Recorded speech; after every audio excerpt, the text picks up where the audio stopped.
Whoever gave me the flail was seriously not thinking. I've got my suit of armor on here, and we're spending the morning with Ottawa Swordplay. Okay, everyone can relax. I'm putting the flail down.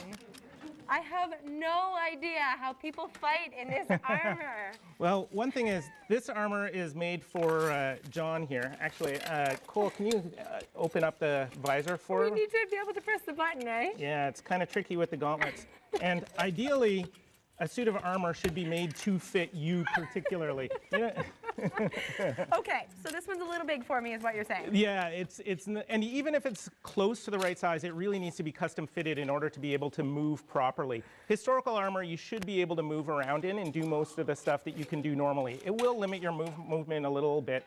But a firefighter actually tried on this suit of armor that I'm wearing right now, although he had the visor on the helmet, and he said it was more comfortable and easier to move around in than his firefighting gear. But he didn't like the helmet because he couldn't breathe or see. And I'd love to have what they wear on their faces get fresh air fed to me constantly through a plexiglass visor. Medieval plexiglass, yeah, right? Exactly. That would be fantastic. All right, so is this the suit of armor that you actually use when you go to certain competitions? Absolutely. This is what I usually wear for fighting in armored combat tournaments and stuff like that. It's a 14th century suit of armor, so it's a coat of plates. It looks like leather, but it's all steel plates underneath. Yep. And same thing on the arms and legs. And then mail here.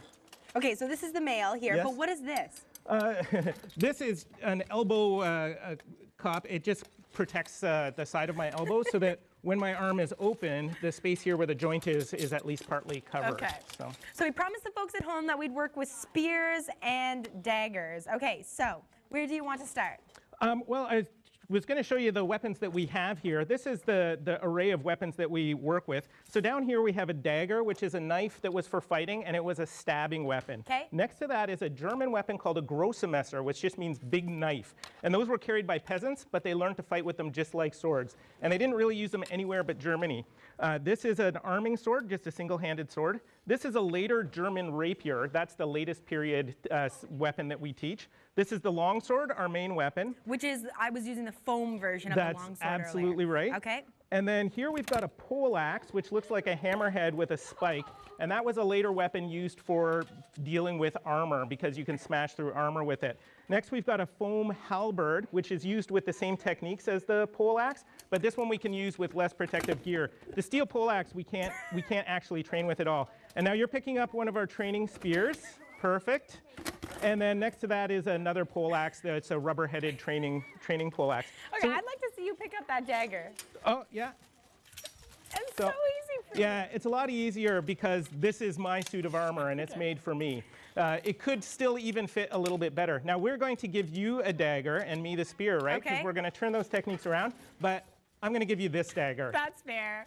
All right. I wasn't very responsible with the sword earlier. So when you're defending against somebody with a longer weapon and all you have is a dagger, you're going to hold it first of all in a reverse grip. Okay. And you're going to hold it down by your side like this. And then with your other hand, you're going to reach across and grab it by the blade. Turn your hand around like that. Exactly. That position is called Schlüssel, the key. So when I go to attack you with a spear, you're going to bring the dagger forward and block against the haft with both hands. Okay. Boom. And that way you can deflect my spear. Now you let go, grab the spear with your empty hand, but on this side. Boom, okay. Push it out of the way and you come in and stab me. Exactly. Okay. So we're going to give that a try again. Okay, As my spear is coming in towards your face, holding it like block so, with the dagger, step in, grab, and stab. I just can get like the hang of this. That is so much fun. Yeah. Okay, go to the Ottawa Swordplay website to learn more information. All right, let's get back to our fighting. All right, more to come later in the show.